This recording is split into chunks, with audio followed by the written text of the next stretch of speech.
1.3 कक्षा 10 question number 2 सिद्ध कीजिए कि 3+2√5 एक अपरिमेय संख्या है।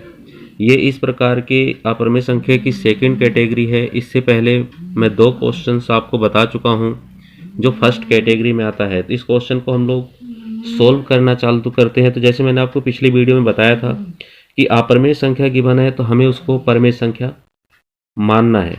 तो यहाँ पर भी हमने इसको हल को हम कर रहे हैं तो माना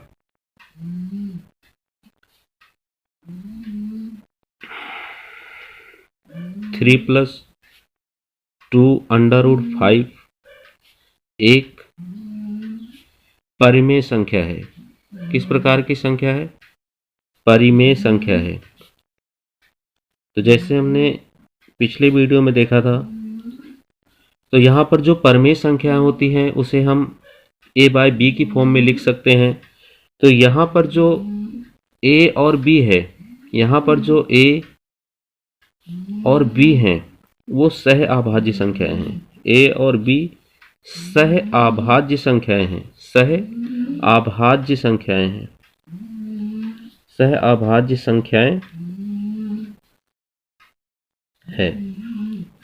यहाँ पर एक बात और गौर करने की जरूरत है कि a, b, इसमें जो b की वैल्यू होगी वो नॉट इक्वल टू 0 होगी, क्योंकि अगर 0 हो जाती है तो उसको हम सोल्व नहीं कर पाएंगे। तो आगे हम इस क्वेश्चन को सोल्व करते हैं। तो यहाँ पर हमारे पास 3+2√5 जैसे हम अपनी स्क्रीन पर देख पा रहे हैं, तो a/b की फॉर्म में हमने उसको लिख दिया। तो यहाँ पर जो प्लस का 3 है इसको उधर की साइड ले जाइए। हमें केवल इधर अंडर रूट की संख्या को बचाना है, बाकी सभी नंबर्स को आप उधर भेज दीजिए। तो देखिए यहाँ पर हमारे पास क्या बचा, 2√5 इक्वल टू a/b और माइनस का 3। इस नंबर को भी इधर भेज दीजिए। तो √5 इक्वल टू a/b, तो ये 2 इसके नीचे आ जाएगा और माइनस का 3।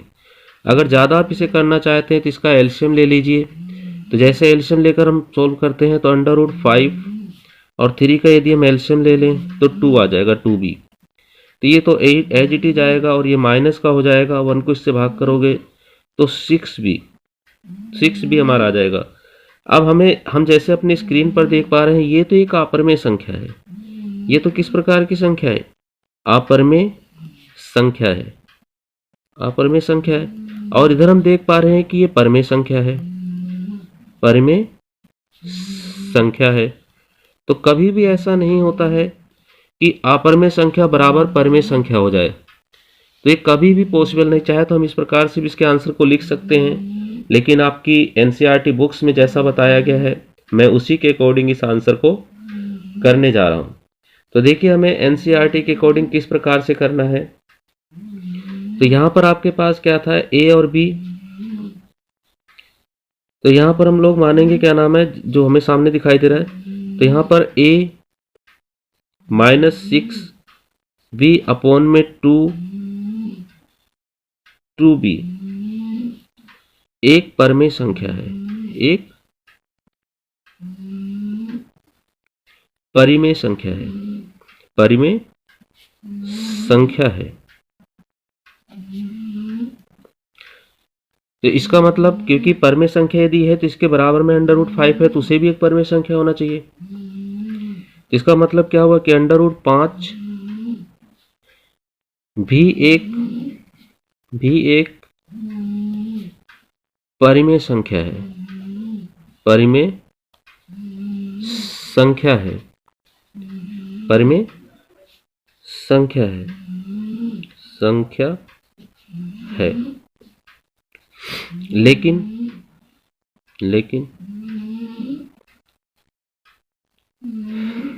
यह इस तथ्य का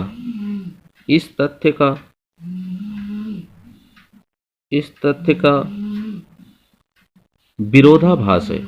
इस तथ्य का किस प्रकार का आभास करा रहा है? विरोधाभास है। विरोधाभास है।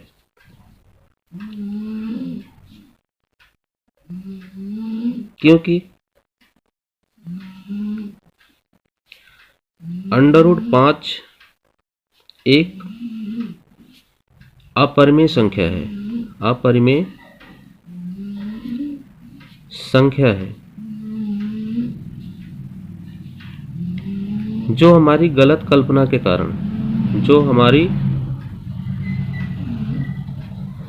गलत कल्पना के कारण प्राप्त हुआ है, के कारण प्राप्त हुआ है, प्राप्त हुआ है। इसीलिए 3 + 2√5 एक अपरिमेय संख्या होगी, अपरिमेय संख्या, अपरिमेय संख्या है।